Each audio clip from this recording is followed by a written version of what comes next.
What is up, 12s?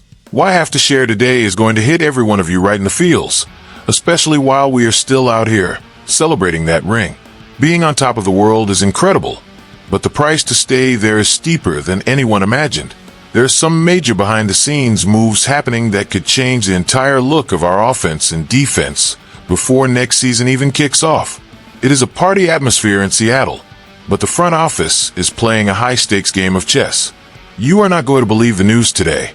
So grab a coffee, hit that like button, and let's dive in.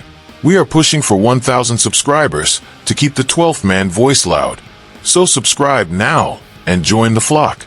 You know that old saying about success coming with a heavy price tag? Well, our Seahawks are feeling that big time right now. Just picture this: Kenneth Walker III, the guy who carried the load, ran all over the Patriots defense, and walked off the field with the Super Bowl MVP trophy. Might be on his way out of Lumen Field. It is heartbreaking, I know. But word is spreading through the league that the front office is not planning to use the franchise tag on him. That is right. Our title hero might be testing the open market very soon. The official line is all about the team's financial health, but we all know that extension talks for running backs are a total minefield. Mike Florio dropped a massive truth bomb that has us all thinking, why let an MVP walk away right now? The strategy seems cold and calculated. The team wants Walker to see what is out there, betting that no other club will meet the astronomical price he is looking for. It is a dangerous game of poker. If we were to use the franchise tag, it would cost about $14.1 million. To give you some perspective, only Saquon Barkley is making more than that right now. The front office is looking at the salary cap and seeing priorities like Rashid Shaheed and a massive extension for Jackson Smith-Njigba, who is now eligible for a new deal.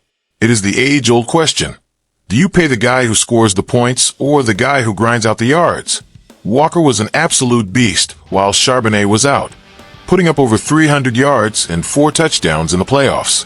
He proved he is a true workhorse, but the modern NFL is brutal to guys in the backfield. The idea that he could be replaced by a cheaper rookie in the draft is already gaining steam among analysts, and that hurts for every fan who bought a number 9 jersey with pride. If he leaves, it creates a massive hole not just in the playbook, but in the soul of an offense that learned to lean on him when the pressure was highest. And if you think that is the only uncertainty surrounding our championship roster, take a deep breath, because that goodbye energy seems to be spreading through the locker room in a way nobody saw coming. If you thought the MVP situation was a cold shower, hold on tight, because the vibes in the locker room just got even chillier. One of our defensive cornerstones, Woolen, just posted one of those cryptic messages that makes every fan lose sleep and start refreshing Twitter every 5 seconds. The man posted that classic gif of Will Smith standing all alone in an empty living room from Fresh Prince. We all know what that means. It is the universal signal that a mass exodus might be real, and the shine of that Super Bowl ring is being clouded by packed suitcases. Woolen is only 28. He is in his prime. He just hoisted the trophy, and now he seems to be feeling isolated or already picturing his own exit. The silence from the front office regarding a long-term extension for him is screaming louder than the crowd at the clink. It feels like the Seahawks are entering a phase of picking favorites, and our elite cornerback might not be at the top of the financial priority list. It is wild when you think about the impact. He is shutting down the best receivers in the league. But the message between the lines is clear. The salary cap is the biggest opponent we face now.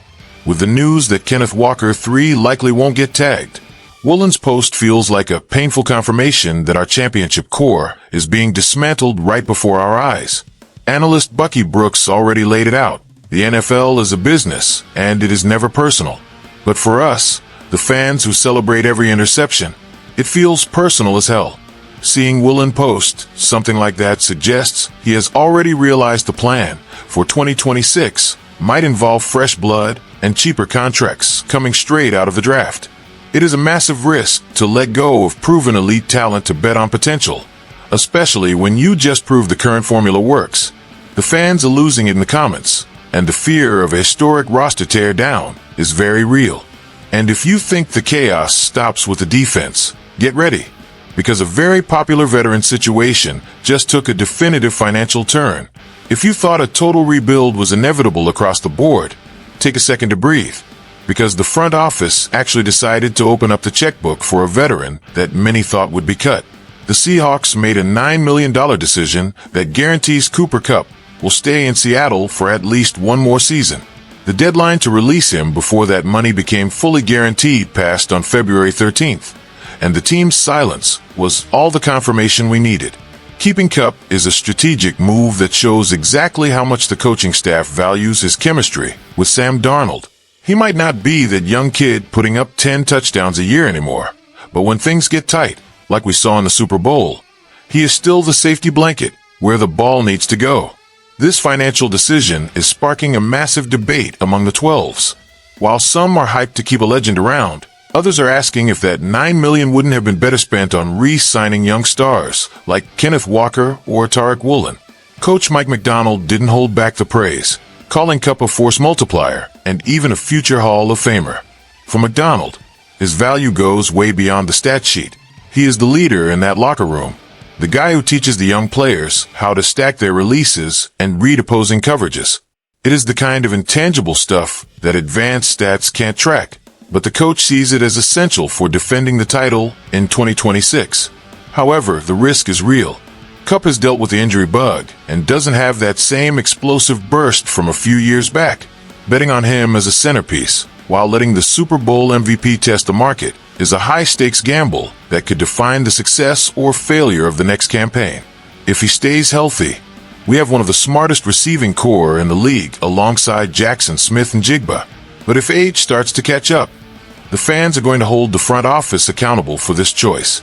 The board is set, the pieces are moving, and the Seahawks seem to be choosing veteran experience over explosive youth in key spots. Believe me, this bet could be what keeps us on top, or what sends us sliding down the standings. We are living through the glory days, but these front office moves show that keeping the Seahawks on top requires cold and often painful choices for us fans. Losing an MVP like Kenneth Walker III and the silence around Woolen hurts, but doubling down on Cooper Kupp shows the team wants stability for that 2026 repeat run. So, 12th man, do you agree with prioritizing the vets, or should we have broken the bank for our young stars? Let me know in the comments, drop a like, and subscribe so we can hit that 1,000 sub goal. Go Hawks!